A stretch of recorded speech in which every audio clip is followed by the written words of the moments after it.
Every single time you click your mouse or open an app on your phone, it all happens in a flash, right? It feels instantaneous. But what's the magic behind that speed? Well, today we're going to pull back the curtain on one of the most fundamental secrets of modern computing, something called pipelining. Okay, so this brings up a really interesting question. We all know our processors are crazy fast, doing billions of operations every single second. So if they're that fast, what's stopping them from being, well, infinitely fast? What's the holdup? It turns out the secret isn't just about going faster and faster, it's about being smarter. It's about efficiency. And that is exactly the problem that pipelining cracks. All right, so here's our game plan for today.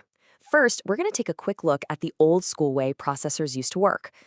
One thing at a time. Then we'll dive into a super simple analogy, a cafeteria line, that makes this whole idea just click. After that, we'll see the incredible speed boosts in action, talk about a really important trade-off, and finally, we'll tackle the one big problem that even pipelining has to deal with. Okay, let's kick things off by rewinding the clock a bit.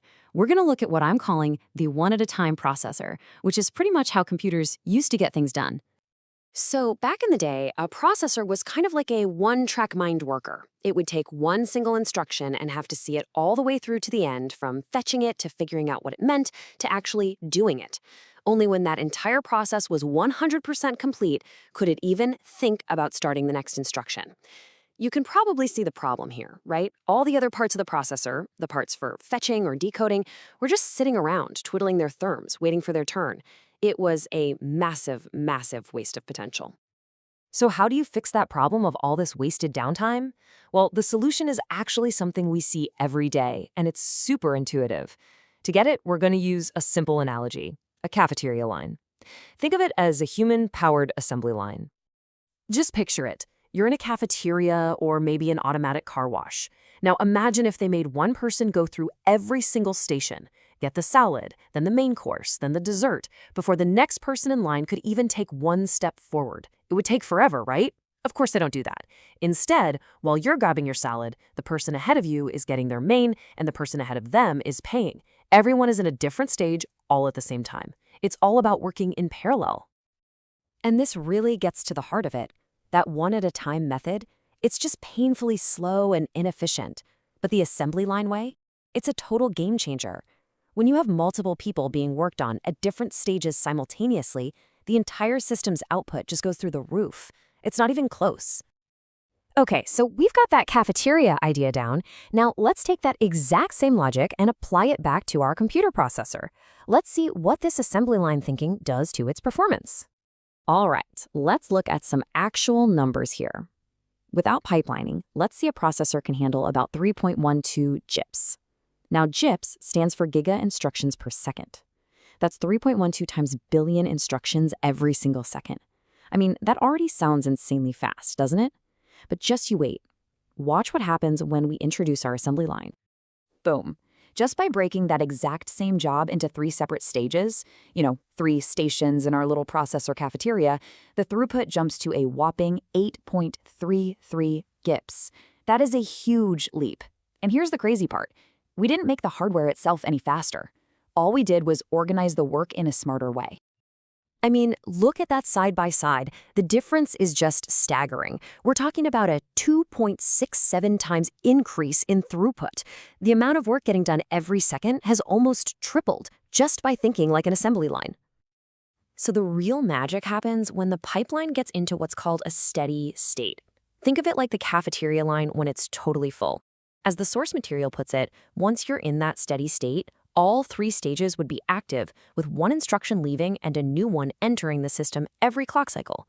It becomes this perfectly oiled machine, a constant, efficient flow of work getting done. But as you've probably guessed, there's gotta be a catch, right? In engineering, there's almost never a free lunch. And this incredible boost in output introduces us to a really, really important trade-off, something called throughput versus latency. Okay, so let's make sure we're on the same page with these terms. First up is throughput. This is pretty simple. It's just the total amount of stuff you get done in a certain amount of time. Going back to our analogy, it's how many clean cars roll out of the car wash every hour. It's all about the big picture, the total output. Latency, though, is different. Latency is the time it takes for one single thing to go through the entire process, from the very beginning to the very end. So in our car wash, it's the total time your specific car spends inside, from getting wet to getting dried. It's not about how many cars get washed, but how long one car's wash takes. So where's the trade-off? Let's jump back to that cafeteria line. Imagine you're in a hurry and you only want a piece of cake for dessert. If there was no line, no pipeline, you could just walk straight to the dessert counter, grab it, and leave. Super fast, right? But now, in our efficient pipelined cafeteria, you have to get in line and wait behind the people getting salads and main courses. The whole cafeteria is serving way more people per hour. That's high throughput. But your personal wait time to get that one piece of cake, your latency, is actually a little bit longer. And when you look at the numbers, this trade-off becomes crystal clear. Check it out. Throughput goes up by a mind-boggling 167%. But latency? It goes from 320 to 360 picoseconds. Now, a picosecond is a trillionth of a second. We are talking about a delay so small it's almost impossible to imagine. So you get this tiny 12% increase in wait time for one task in exchange for a massive game-changing boost in overall speed. Yeah, that is a trade-off any engineer will take all day, every day. Okay, but everything we've talked about so far kind of assumes a perfect world, right? Where every station in our cafeteria line takes the exact same amount of time. But in the real world, life's not that neat. Designers inevitably hit a wall we can call the slowest worker problem, and it's the #1 bottleneck for any pipeline. You see, in a perfect world, if a job takes 300 picoseconds, you just break it into 3 perfectly even 100 picosecond stages.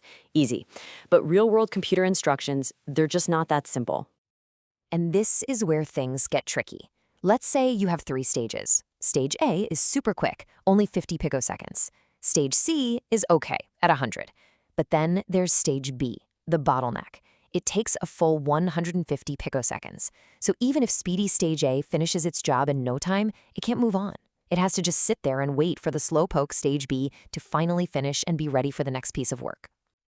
And that brings us to the most important rule of pipelining. A pipeline can only move as fast as its slowest part. It's like a chain only being as strong as its weakest link. That one bottleneck stage sets the pace for the entire system. It limits the maximum speed, the clock cycle, and the overall throughput. And that's why so much of modern processor design is a constant, incredibly complex puzzle of trying to balance the workload perfectly across all these different stages. So, to wrap things up, what are the big takeaways here? First, at its heart, pipelining is just an assembly line for computer instructions. Second, its main superpower is that it massively boosts throughput, how much work gets done per second. Third, you pay for that with a very, very small increase in latency, the time for any one task to finish. And finally, remember the golden rule. Your pipeline is always held back by its slowest stage. And we'll leave you with this final thought. Pipelining isn't just some obscure tech thing. It's a powerful, fundamental idea. Take a big job, break it into smaller pieces, and do them in parallel. It's a simple concept that changed the world of computing. So the real question is, where else can you apply it? In business? In your projects? Maybe even just in how you organize your day? Where could this simple idea of an assembly line create huge gains for you?